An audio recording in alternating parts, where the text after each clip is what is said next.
This episode is brought to you by Farmers Insurance. North Korean leader Kim Jong-un will officially visit Russia in the coming days at the invitation of Russian President Vladimir Putin.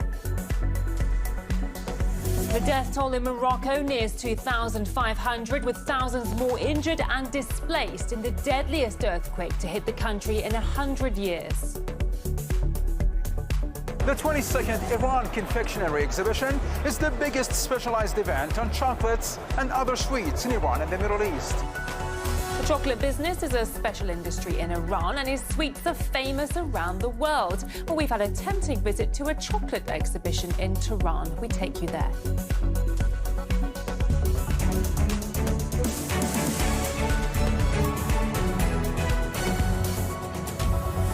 A very... This is our turf. Echo, power on and on. For 25 years, Consumer Cellular's goal has been to provide wireless service that helps people communicate and connect. We offer a variety of no-contract plans, and our U.S.-based customer service team can help find one that fits you. To learn more, visit consumercellular.tv. Some things just make you feel more alive than others. Like the rush of adrenaline from an SUV that roars from 0 to 60 in 3.8 seconds. Jaguar delivers that thrill every day. The F-Pace, how Jaguar makes an SUV. Will Turkey ratify Sweden's NATO membership? Stockholm says it can't fulfill all Ankara's demands. As the bloc's membership requires unanimous approval, what would make Turkey change its mind? And what does all of this mean for NATO's future? This is Inside Story.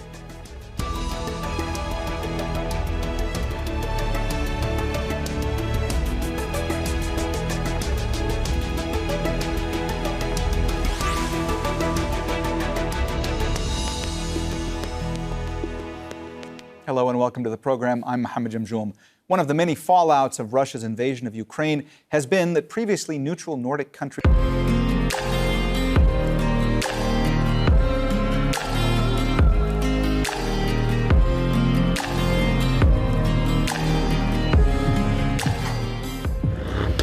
That's volume at 14. Let's get some volume.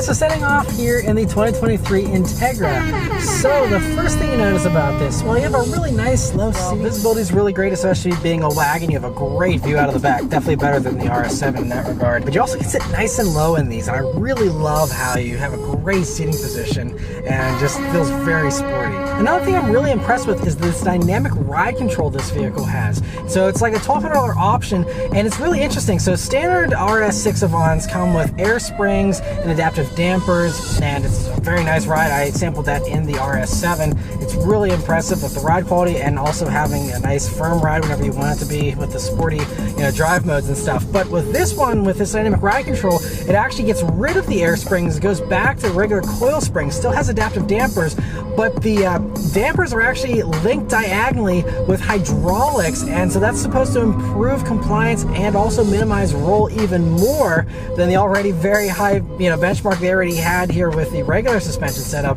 And so I haven't tested it out in a dynamic capability just yet, but as far as comfort, I'm just cruising in comfort mode here, and it is remarkable how smooth and comfortable this thing is. It is really, especially on 22-inch wheels. Even like luxury SUVs with 22-inch wheels, I struggle to remember one that actually has a more comfortable ride than this vehicle does. And on 22-inch wheels, this should not ever feel this comfortable, as far as usual expectations go. I mean, you usually expect a really firm ride with wheels this big.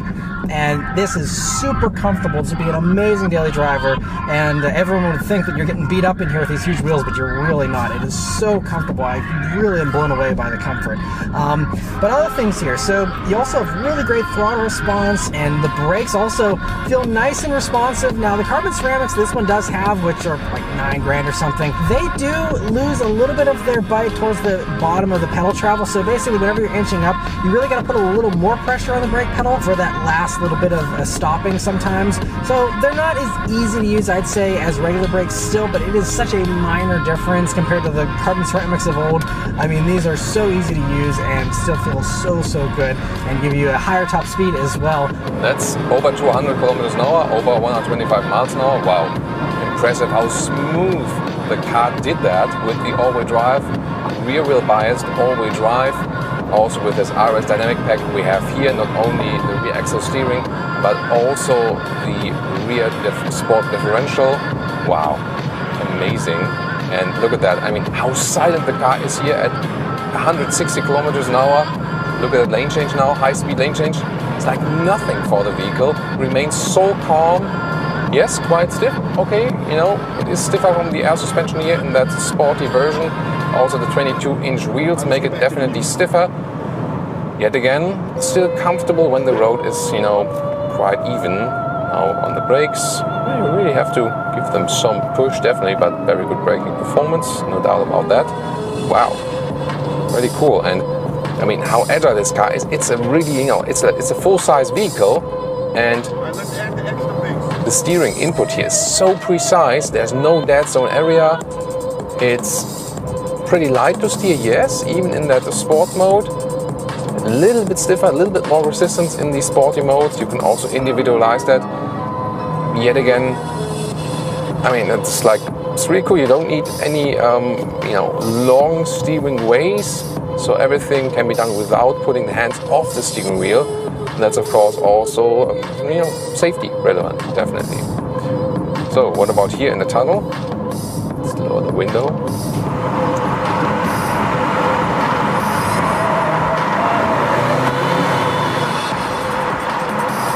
Yeah, I mean, since the you know, newest filters and so on, the sound has been decreased, no doubt about that. And there is this sport exhaust here in this vehicle. It's, you know, you always get a sports exhaust, yeah, but then the optional sport exhaust is also equipped with this car, and it's really not too loud. Then again, I mean, yeah, you can always ask yourself, how necessary is it? Of course, when we drive the car ourselves, if we're like, oh, it's a cool sound, and it's more emotional, it's cool, and so on. And therefore, also manufacturers increase the sound that comes to the interior of the car with these sound actuators, even with strong performance vehicles. Almost every car nowadays has that. Yet again, when you're on the outside and then you might do something else at the moment, you think like, yeah, what's that guy doing there? Kind of be like more silent, so always matter of perspective. Really impressed of how sovereign this car sits on the road. Oh, it's an M5 in front of us. So, yeah, the steering is just flawless. Really cool. What a great feeling. And let's turn down onto this back road here and see how this thing does. Here we go. All right, there it is. Woo-hoo! Yeah, it took it a second to, you know, kind of register that I wanted to take off. It wasn't immediate with its response, but then once it got into the right gear, then it is an enormous amount of power. Twin turbocharged 4-liter V8 engine. It does 591 horsepower, 590 pound-feet of torque, a 3.1 second 0 to 60 time, an 11.5 second quarter-mile time at 120 miles per hour. And standard, they'll do 156 miles per hour for the top speed, just electronically limited. But when you get the carbon ceramics, they raise that limiter up to 190 miles per hour for the top speed for this thing, which is awesome.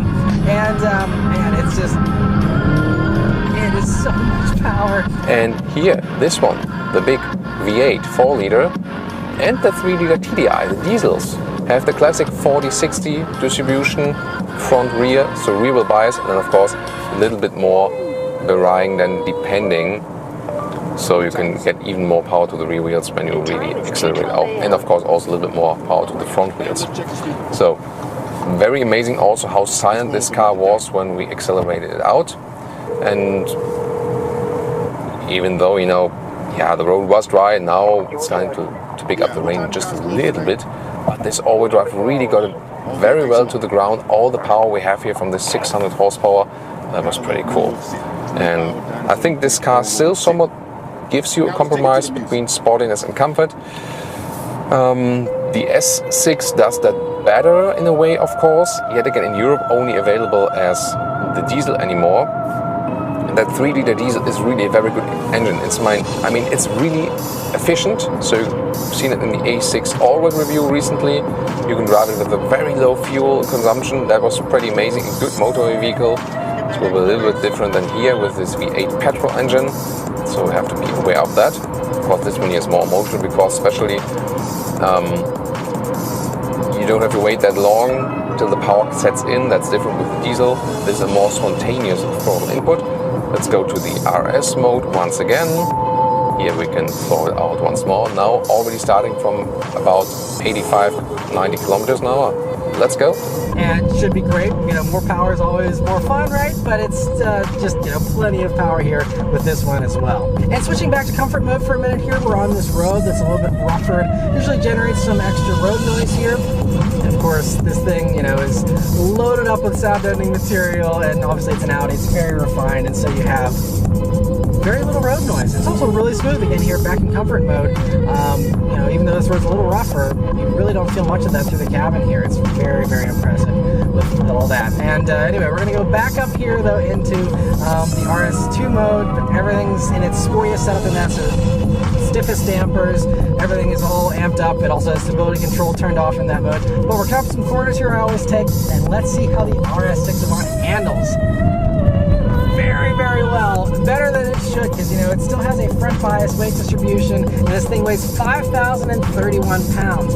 But it doesn't hurt it at all, because this thing has four-wheel steering, in addition to those very trick adaptive dampers and the whole suspension setup just being so brilliant. And the rear diff, that actually makes this thing very neutral and almost borderline oversteery a little bit whenever you push it. This one also is going to have a little bit of extra squirm because these 22-inch wheels are wrapped in Continental winter contact tires, so it has some snow tires on it here still, so I'm not going to be able to extract the most handling performance here, but actually I think snow tires are a lot of fun in this because they do allow you to have a little bit more squirm here, but even with snow tires and it being, you know, 60 degrees outside here, it still is so flat and so competent, and obviously on public roads you really can't push a car like this, you know, to even close to its potential. I mean, it's so flat and effortless. And also, I have to add too, you know, whenever I was doing my slower driving, previously here earlier in the week, you know, I had it in comfort mode, and even then, you know, whenever you're going through a corner a little quickly, you know, it's still totally fine in the comfort mode. So it's not like comfort mode throws the dynamics out the window. It's still going to feel super good in every mode that you're in. And the great thing with the RS, you know, modes here is that you can customize it. So one of my other settings here is to have everything turned up to the aggressive mode except for the suspension. And you have that wonderfully soft, smooth ride, and also have everything else in the very fun settings. And you know, it's great that you can have all of those different customizations here. But otherwise, you know, it runs an 8-speed automatic transmission, optional all-wheel drive, and just for kicks here, we'll go ahead and put it up into the manual mode.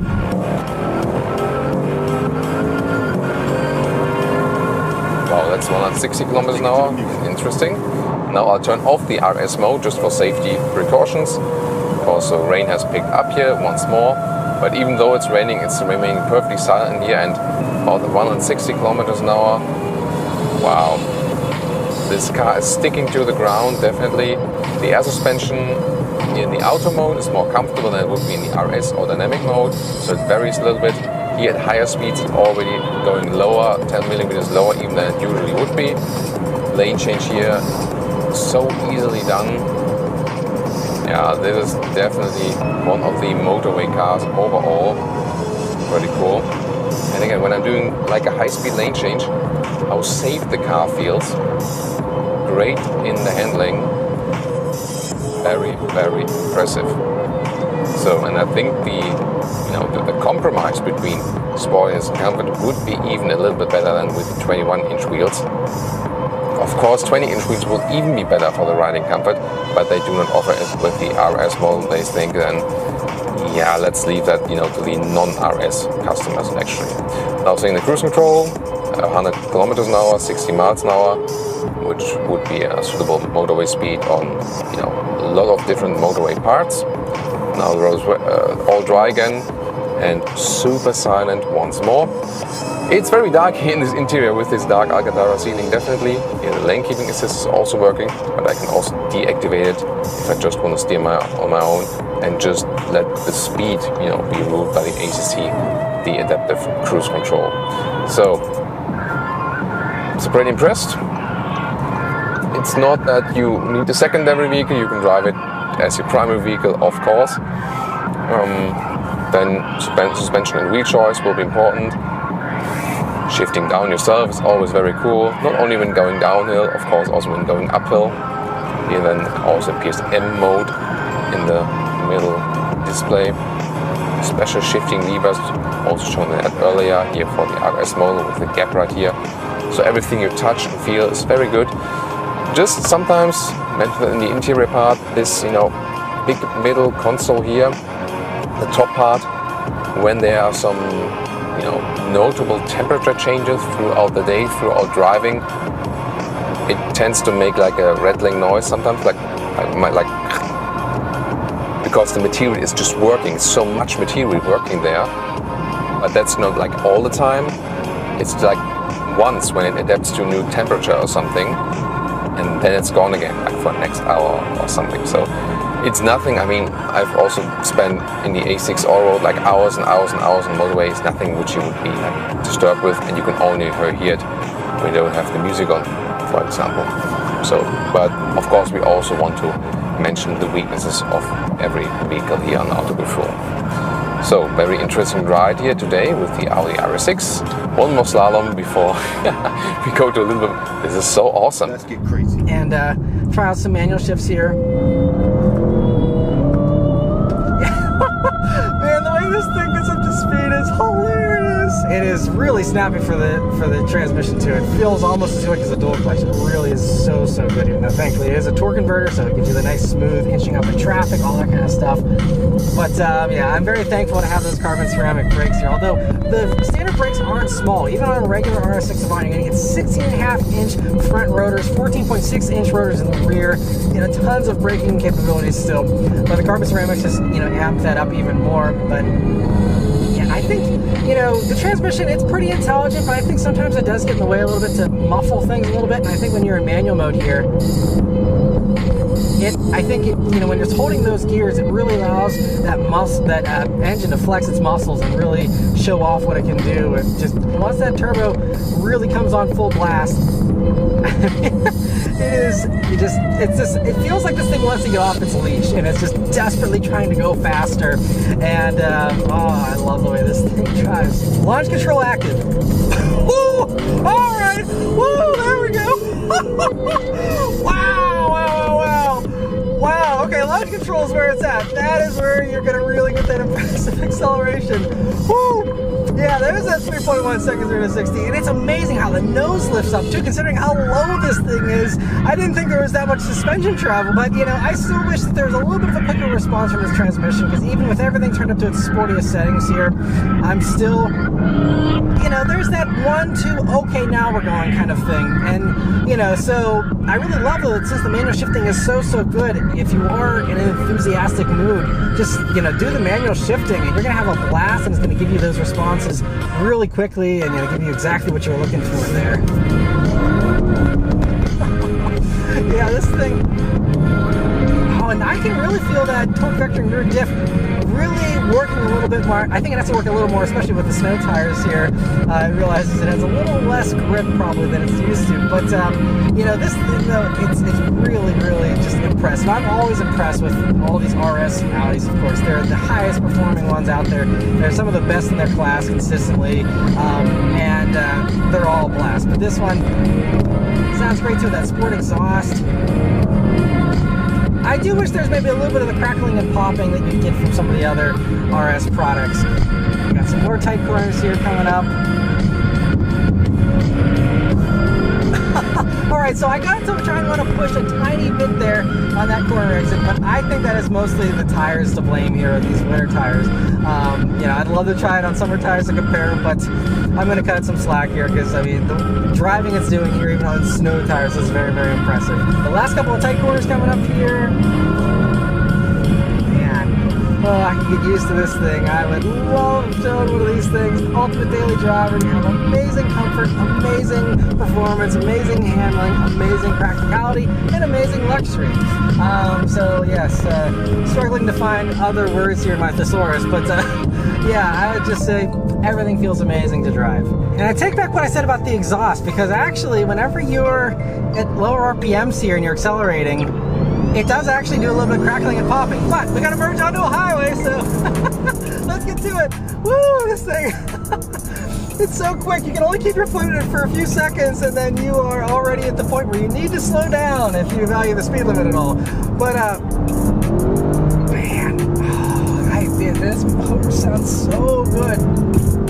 Oh man. So, and what you can easily do here always is when you're just in the normal driving mode and you don't want to switch like to an RS mode inside the city, but say, oh, traffic light will jump to green, I need like some punch to get away first from all the other vehicles. Then you just pull this shifting lever backwards and go from the D to the S shifting mode.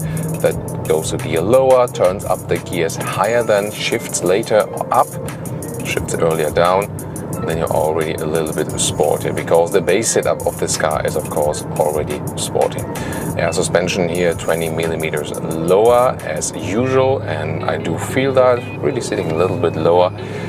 But the main difference you feel here suspension wise, because the air suspension is really good, is more about the wheel choice, because standard 21-inch and then optional 22-inch wheels we have here today, and these really reduce the comfort. And we have a very good comparison, because just recently we had that Audi A6 Allroad, which is then, you know, was equipped with 20-inch wheels, and that was still quite a good compromise. Oh, Toyota Aygo Racing here obviously wants to lose the driver's license.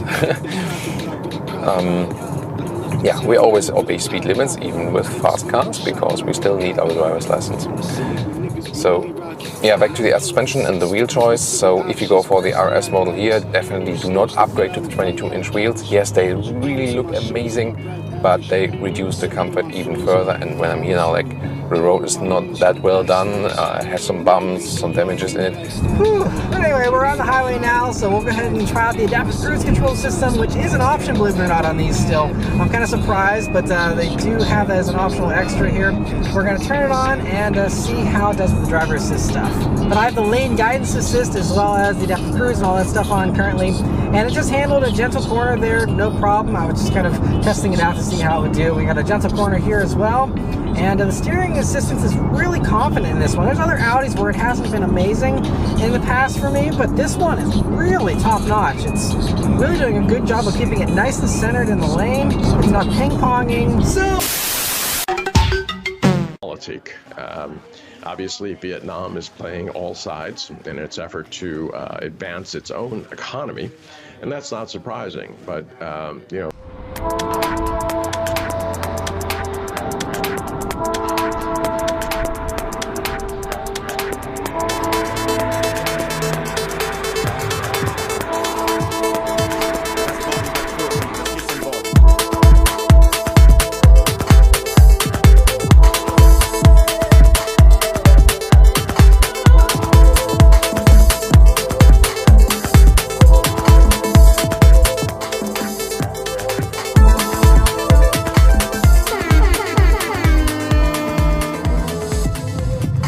So setting off here in the 2023 Integra. So the first thing you notice about this, well, you have a really nice low seat, a nice and pretty high seating position for a subcompact crossover like this. But actually, according to the numbers, the seating position is a tiny bit lower than the old HR-V. But that doesn't mean you have worse visibility or anything, because they lowered that belt line again with the larger windows and, you know, lowering, you know, window sills, and the front hood is a little bit lower and everything, and you have nice thin A-pillars. So visibility is excellent looking forward. You still feel like you're sitting up higher than a Civic or something for sure. And so you still have that crossover type seating position, so don't be worried too much about that. But yeah, and view out of the back is also really good in typical crossover fashion. And so overall, a very easy vehicle to drive. Of course, you do have a standard backup camera, and you have all the safety systems as standard too, meaning you have automatic emergency braking, you have your blind spot monitoring, all that kind of stuff. And so all that, you know, helps you out with driving. But this is a nice small car still, so very easy to maneuver and all that. Another thing that makes maneuvering nice and easy is the steering, which has this nice light weight to it, but it to me feels really perfect for this segment. It still has a little bit of a substantial feel to it, so it's maybe a tad bit heavier than some competitors, but it's certainly lighter than the Civic, I'm noticing, which is surprising considering the steering is actually from the Civic, at least the mechanical components, but obviously the tuning and stuff is unique. But it just feels really nice and responsive. The brakes also are nice and predictable, easy to modulate smoothly, and they just feel really great. And throttle response here also is nice and responsive. This is running a CVT automatic transmission, so there aren't any real gears, but it's pretty responsive, and the way they've tuned it, it makes it feel that you're never waiting, it's never too slushy. It pretends to have some simulated shifts so that it kind of gives you a familiar experience, but it's still, if you know what to look for with CVTs, you will certainly be able to tell this is a CVT the first time you do an acceleration in this vehicle. A lot of people have been saying this is like the same platform as a Civic, and it does share some components with a Civic, but it's on its own unique platform, and it actually shares more components as far as the platform goes with the current generation CR-V here. And so like the rear subframe and rear suspension stuff is from the CR-V. Some of the front suspension components are from the Civic, and then you have again some unique stuff for the HR-V, but it's a blend of all of these three vehicles really coming together to create this new HR-V. And so I mean, it gives a really nice refined ride, nice and smooth here, especially on these 17-inch wheels, and pretty quiet in here too. They say that the interior noise levels. We do drive the 6-speed manual gearbox here today, and this is also, as I told you earlier, the 1.5-liter turbo petrol engine with around 180 horsepower, and this one definitely gives me a better boost than this naturally aspirated 1.5. Remember that you guys in the US, you get the 1.8-liter naturally aspirated engine, so this comes closer than in the performance to this one. However, with the naturally aspirated engines, they always have a more linear horsepower output, so you have a more, let's say, natural acceleration. And here with the turbos, now the road is pretty rough, there are sport dampers, you still feel them, but again, wheels even it out a little bit. So back to the engines, this one here being a turbo, the acceleration comes after a second, then really sets in when the turbo gets really going. However, it's still more fun to drive, yes, because the 1.5 without the turbo is really not that fast. If you need a little bit more punch, especially on the motorway, and we'll soon go to that one, soon going to the motorway and show the acceleration, then the turbo will definitely help. And well, who is driving this car? Actually, really wide variety of people, so some driving it as a primary vehicle, some as a secondary vehicle. And the cool thing is here, you have a really small car where you can get a parking spot and so on, but you already have so much space on the interior, as I told you in the interior part. And you get along in the city here very well, because you can find a parking spot when it's getting narrow left and right, like, oh, whatever. As I just entered the car wash before doing this review, usually like in the car wash, especially like those at the fuel station, I think like, oh, this is the autonomous emergency brake warning that was already giving the warning before it was applying, like, the real pressure. So you look left and right, and with the wheels, and does it really fit with those 20-inch wheels of that big sedan? And but here it's like super easy, and that makes driving this car in the city so comfortable. It's actually pretty cool. Let's turn down onto this back road here and see how it does. Here we go.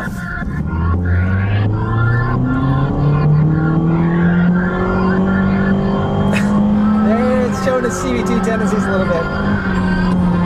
It's okay. It's not anything exciting. It's very leisurely acceleration. I wouldn't have the most confidence stepping out and pulling out in front of someone in traffic or merging in this vehicle, but it is par for the course in this segment. So it runs a 2-liter naturally aspirated 4-cylinder engine, the same one from the base Civics, and it does 158 horsepower, 138 pound-feet of torque, which is 17 more horsepower than the old HR-V and 11 more pound-feet of torque, but still 0 to 60 time is probably going to be around 10 seconds. The old car was 10.4 seconds. This is a little bit heavier, but also a little bit more power, so maybe you'll be, something, around 10 seconds even.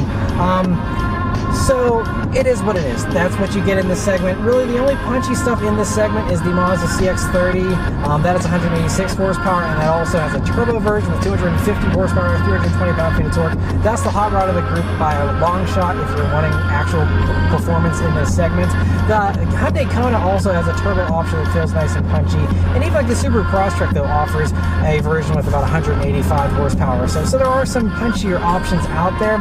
But this isn't the lowest either. There are some lesser powered vehicles in this segment as well. So I'd say it's on the lower end of the spectrum as far as the performance goes for acceleration. But for around town driving, if you're not someone who needs something sporty, this is going to be totally sufficient for driving around town. And so far, it doesn't feel like it's working too hard. A sport mode here maybe holds onto the revs a little bit longer. Yeah, what time you guys? But it doesn't really change much. So we'll just go ahead and pop that back into the drive mode here and let it kind of relax. But this road that we're on here currently has this rough portion that usually generates a lot of road noise. And take it to the music. For a subcompact crossover, this is really towards the top of the pack. It's really much quieter than I was expecting, honestly, for this segment. And I'd say it's right up there probably with the CX-30 once again.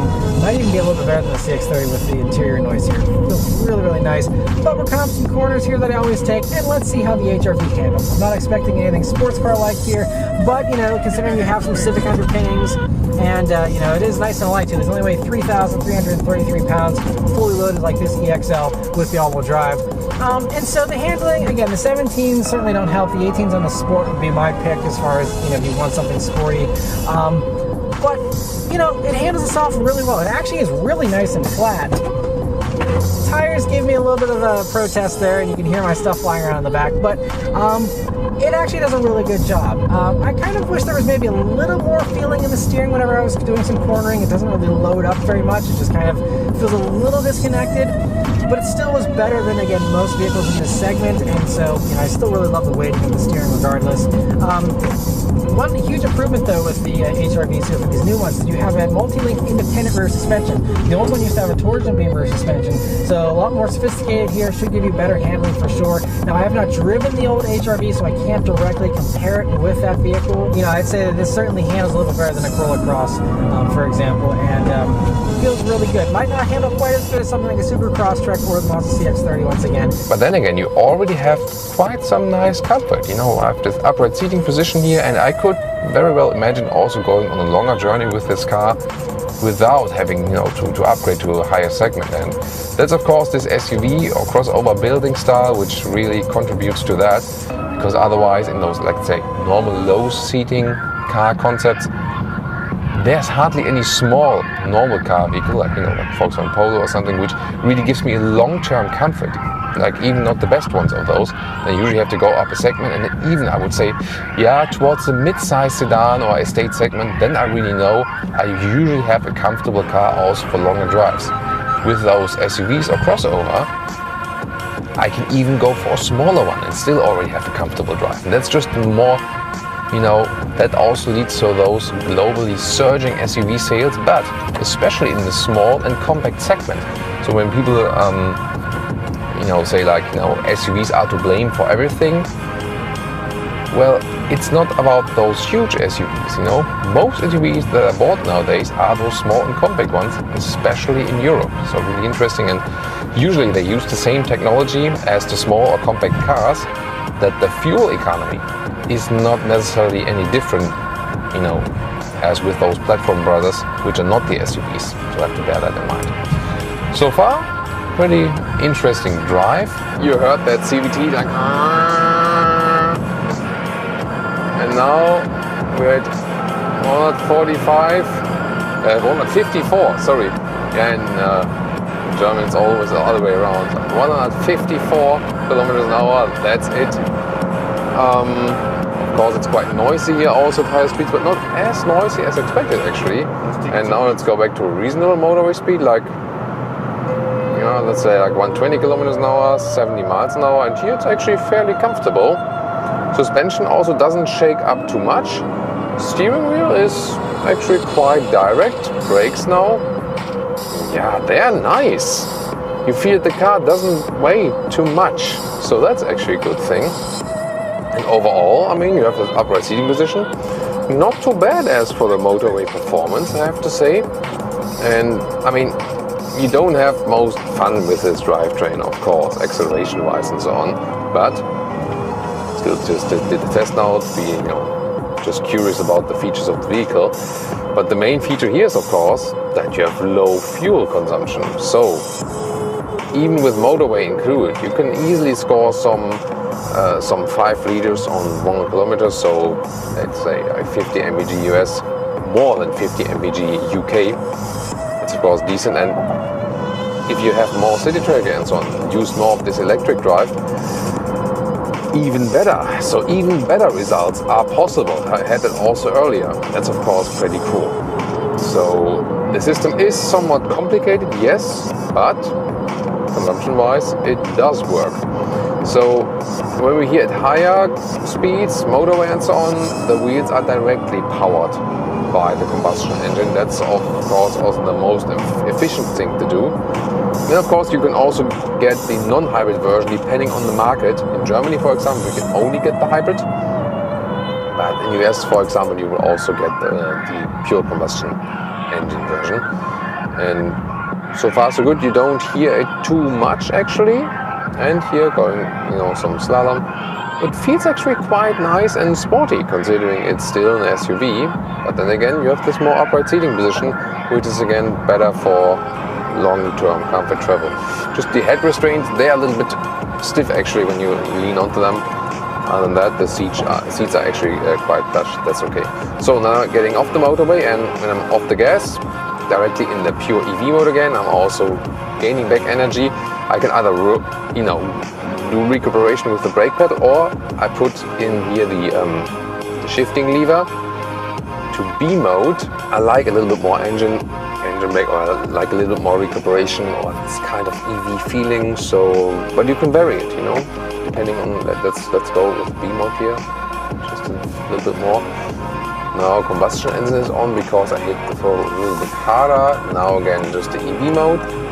Switches all the time, combustion engine, and of course in between, sometimes the engine is running, but it's not powering directly the wheels, but then serving as a generator for the three modes, and it's always switching back and forth in between that. You can see that here on the gauges, but it would be too dangerous to watch that all the time. Now here in the B mode, will I have to use the brakes? Let's see. No. Okay, I have to use the brakes. But still really good handling nonetheless, in my opinion. And I don't think, again, anyone in this segment is going to really complain about that. Also, this one does have the all-wheel drive, which is a $1,500 option on any trim.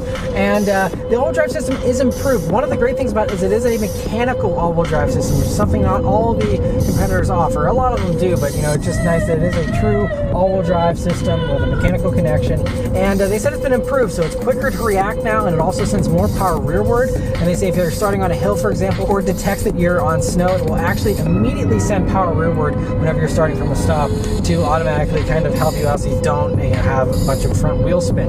So, it seems like it's a really solid all-wheel drive system. They really focused on snow performance specifically. So if you are someone who's, going to have, some rough weather where you are, I would certainly recommend this all-wheel drive system for sure. For all-wheel drive, you can get by just fine, in most cases. But, if you're someone who, wants the security of all-wheel drive, just know this is a very good all-wheel drive system, it seems. But unfortunately, I don't have, obviously, any opportunity to test it out here in the middle of July. And now we're hitting some potholes and little undulations on the road here. And, it soaks them up very well. The 17-inch wheels, I think, really certainly help. You have pretty good size sidewalls on these tires, and just a nice soft ride. I think Honda still, very importantly, kept to the focus of, the people buying this vehicle and how they, aren't going to want anything super sporty. And I think for the buyer of this vehicle, it's going to be nice and comfortable and be a really great little commuter. And I think that's, what people are going to really appreciate is just the nice smooth ride, the fact that it's nice and quiet in here. It's nice and easy to drive, nice light steering, just comfortable in every way. And I think, they just really perfected the comfort of the HR feature here. Obviously, to go back to these, I hope other manufacturers also will think about this and go back. I really like the steering wheel. So the steering itself, told you about that. It was quite nice, but the steering wheel itself is quite slim, has a good grip. So it's not the sportiest vehicle, but considering, you know, chassis-wise it feels pretty good, and there's a big difference to the previous generation. And also that steering wheel form, because it's so sporty, I feel they have really made this generation sportier. Yes, it's not primarily for driving fun, you know, more practicability and so on, but definitely it is sportier than before, no doubt about that. So definitely more driving funny now. And I also feel, you know, the Jazz is the small vehicle, which is kind of, you know, the technological brother or something. But I feel the HRV is somehow more fun to drive. I don't know. I'm not sure why that is, but it's just the case. So my initial question was also best city SUV. It's really tough, you know. Like power-wise, engine-wise, it's not so much fun. We already could expect that. But driving fun-wise, it's actually quite decent. And yeah, once again, this great practicability and then also the good user interface. This is really something, you know. So let's go to speed one more time. See how it behaves here in a fast. It's not that slow though, you know. So I don't feel that on the motorway I don't have enough power or something. It's quite okay, you know. Even when you do some overtaking maneuvers, blind spot monitor, side mirrors. Now it gets really loud. Yeah. From the sound of the engine and of course also wind noise, but still not feeling bad at all here on the motorway. One more fast lane change. Doesn't shake up too much. I have a very good feeling for that vehicle, definitely. Here the bigger wheels in this case also help. Yet again, suspension, which sometimes was for Honda a little bit bumpy, especially when there was some bumps in the road. Here also a good compromise, although it's not the smallest wheel size. Actually, I'm quite happy with the suspension here today. I think they found a good compromise. It's not too soft. Yet again, it delivers you enough dampening comfort. So, and I mean really about driving fun. And now I'm out on the highway here in the HRV, and I have the adaptive cruise control system on with the lane keep assist and the traffic jam assist that it has. And it does a really good job. Honda has consistently been doing one of the best adaptive cruise control systems as far as the lane keeping functionality goes, at least as far as hands-on systems are concerned. I think it's one of the best. It does a really good job. And one thing that's great is it's standard across the board on all trims in the HRV here for 2023. And so that means that regardless of how much you spend on an HRV, you're going to have the same great safety equipment and the same great, really luxury features of having adaptive cruise, which was, you know, a very high-end feature just a few years ago. And so it works really well here so far. I will continue to test it here during my week with the HRV. But a few of the improvements they did make to the system is now the camera has a wider field of view for the forward-facing camera here, and so that means it'll be able to detect cars quicker and be able to react faster, you know, to any kind of emergency situations. But it also means, you know, it can be more confident steering around corners. It still is, of course, a hands-on system, but, you know, just hovering my hands on the wheel here, letting it do the steering for me, you know, it's very confident. A lot of other cars still pogo, or I can't trust them completely. Honda systems are one where I can actually relax and I can trust that it's actually going to provide me with reliable assistance, which is actually a little pretty cool. Mars always gets a bad rap for being a dirty mining planet full of conflict. I disagree. Let's take a vacation.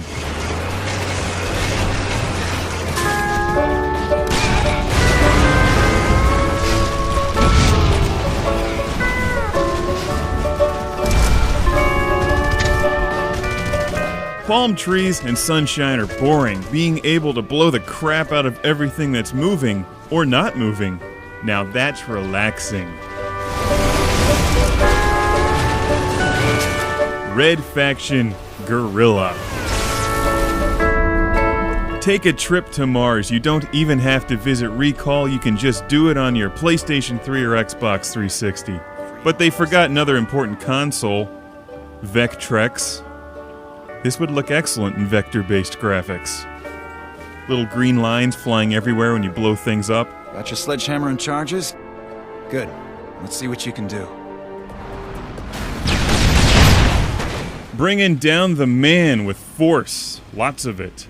I had high expectations for this game because the original Red Faction is one of the greatest shooters ever created by man. Watch my review of Red Faction for PS2 and you'll see how much I love that game. Brilliant writing, awesome action, weapons, and it's just hilarious. Red Faction Guerrilla meets my expectations, but not exactly in the way that I expected. It doesn't actually have that much in common with the original Red Faction except for Geomod 2.0, which is the star of this game. Without Geomod 2, this would just be another run around and shoot things, complete missions kind of game, but with Geomod 2, this is worth playing. They brought out the whole Geomod thing with the first Red Faction where you could shoot your way through walls and blast your way through these mining tunnels.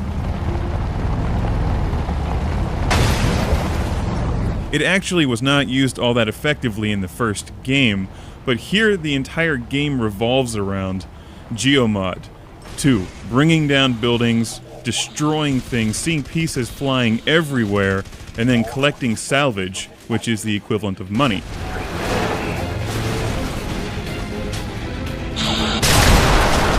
The storyline takes place a couple decades after the first Red Faction, but I don't find it quite as interesting as the original.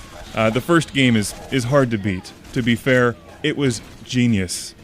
That's the whole reason they can even call this game Red Faction, because the first one was so damn good everyone remembers the name. I laughed my way through the first Red Faction a couple times. And that's my opinion. The storyline is not the strength of Red Faction Guerrilla. The sheer amount of chaos and destruction that you can create is the strength of Red Faction Guerrilla. Because of Geomod 2. Gutterson is dead.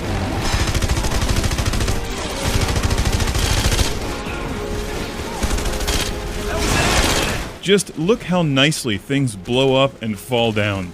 It really gives you a feeling of accomplishment. Seeing the EDF forces structures crumble before your eyes.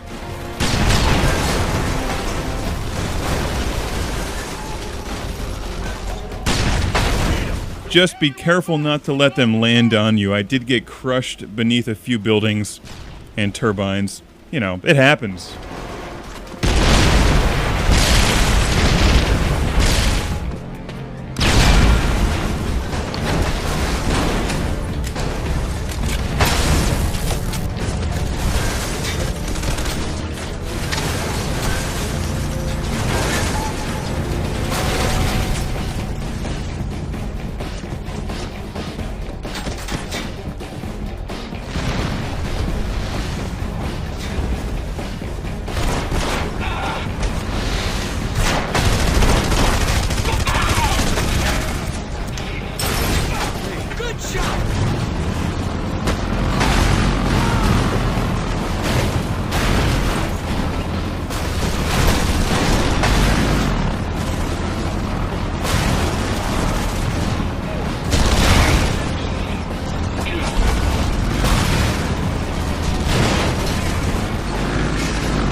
Red Faction Guerrilla does retain some of the original feel from the first Red Faction. The nice selection of absurd weapons in the game, the whole miners uprising kind of thing. It's certainly not short on action. The first Red Faction started you in the mines, and it was a first-person shooter where you had to blast your way out of the mines, through Ultor, through offices, up into space, back down to Mars. It was a wonderful ride. This game is a much larger environment where you hop into vehicles, drive to missions, get out, destroy everything, run back to your home base. It's a sizable game that you can spend a lot of time playing, and it gives you multiplayer.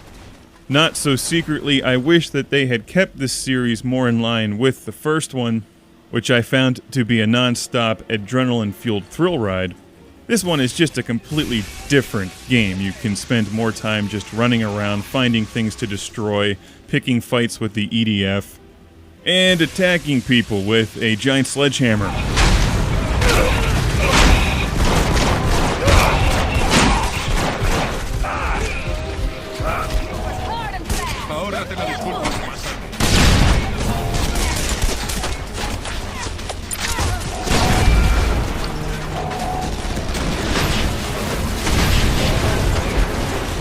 The first one kept you on the edge of your seat with excitement the entire time. This one allows you to play the game at your own pace. You accept missions. Many times you're blowing up some enemy bases, rescuing prisoners, defending something, driving from one spot to another. You can also just run around the Martian landscape and find things to blow up. In games anymore, but they've done a good job with GeoMod 2 and some of the humor and style from the original Red Faction. Like just the sheer absurdity of being able to bring down walls, people, and vehicles with a sledgehammer. That's fun. That doesn't get old. I mean, granted, I'm a simpleton, but I like bringing down things with a sledgehammer. And the det packs. You can set a whole number of them. You can stick them on people, just like in the first one if you've never played it, because it's absolutely amazing. I didn't care for the second one very much. We should all give THQ and Volition a round of applause, though. It's great to see the Red Faction make an explosive return. I hope it continues.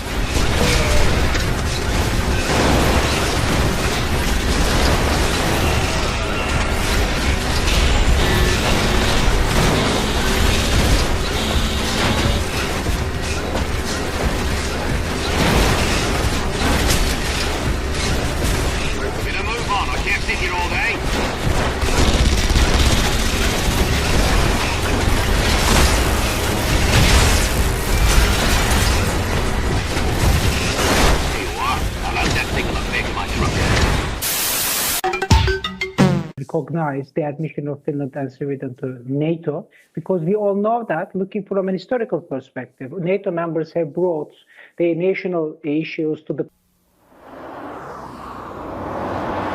There are some cars whose character stirs the soul, others with the technical complexity to challenge the intellect, and still others with luxury that pampers the body. With the 850i, BMW has attempted to assemble all of these traits into a GT that builds on and then eclipses the reputation of its 6 Series predecessors. There is a look of history in the 850i's design. Like the legendary M1 supercar of the late 70s, the 850i features a long sloping nose and pop-up headlamps. But from there on back are only the flowing curves dictated by modern aerodynamic demands. Subtle wheel arches flare out from the body to cover 7.5-inch wide alloy wheels. They wear 235/50/16 Z-rated rubber. Behind the wheels is the beginnings of the 850i's mechanical complexity. The rear suspension is a new BMW multi-link design that reduces the car's reaction to sudden load changes and provides passive rear steering in hard corners. An electronic damping control system is optional. It automatically readjusts shock firmness according to road and driving conditions. The front suspension uses more conventional struts. It supports an engine bay that holds the 850i's 5-liter V12 engine.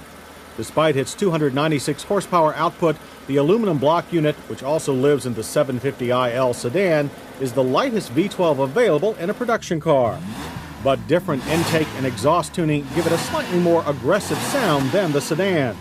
Its 332 pound-feet of torque allows over 2 tons of BMW to reach 60 in 6.2 seconds. A quarter mile takes 14.9 seconds, ending at 100 miles per hour. For times when tremendous torque is not desirable, such as bad weather, the driver can switch on the optional traction control system. The system, called ACS Plus T, reduces throttle speed and even applies the rear brakes to improve traction. A handy thing to have considering the deceptive smoothness of the V12 engine. Power flows through a new 6-speed manual gearbox. Both it and the clutch are the smoothest such units that we've yet encountered in a BMW. A 4-speed automatic is available as a no-cost option. European 6th gear is perfect for cruising, even at our lower highway speeds. Downshift for passing, and the car surges forward like a cultured locomotive, its normally subtle engine note rising as slower traffic blurs by. The ride is firm but quiet. At American highway speeds, the cabin noise level remains very low at 64 decibels. That's thanks in part to the chassis' remarkable solidity and the unique system which automatically lowers and raises windows each time a door is opened for a better seal. On twistier roads, the 850i's 2-ton weight is apparent. With the traction control system turned off, handling is nearly neutral. If used foolishly, the V12's substantial torque will quickly break the rear end loose. Used wisely, and it mates with the new rear suspension for impressive cornering control. With the traction control system turned on, limited power means car control is safe but less precise. Of course, any car with sporting aspirations had better have good brakes. The 850i has excellent ones.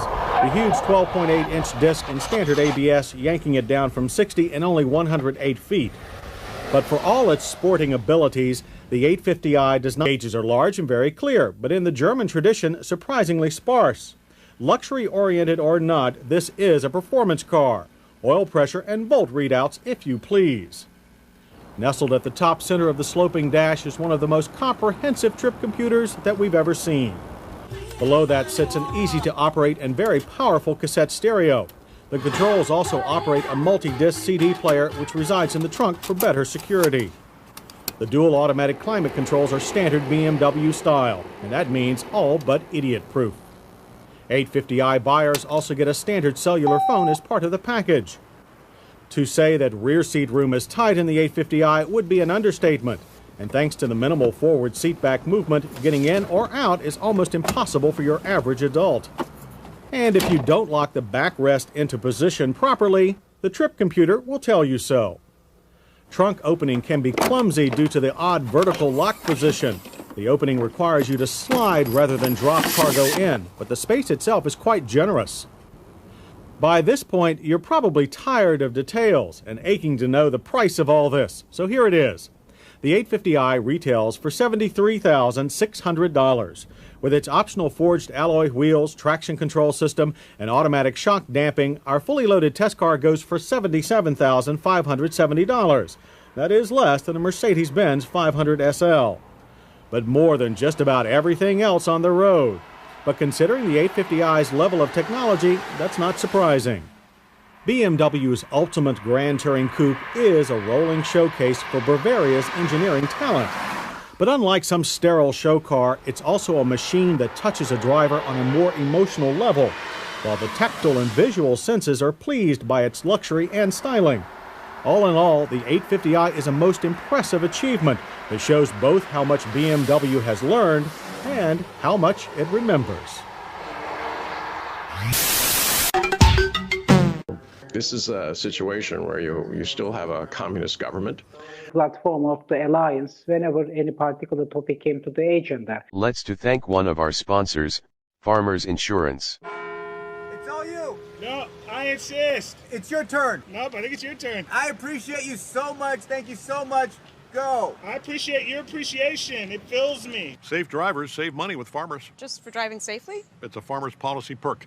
Get Farmers and you can get a safe driver discount simply for having a clean driving record for 3 years. Come on. After you. After you. Safety first. Get a whole lot of something with Farmers policy perks. We are farmers. Bum, bum, bum, bum, bum, bum.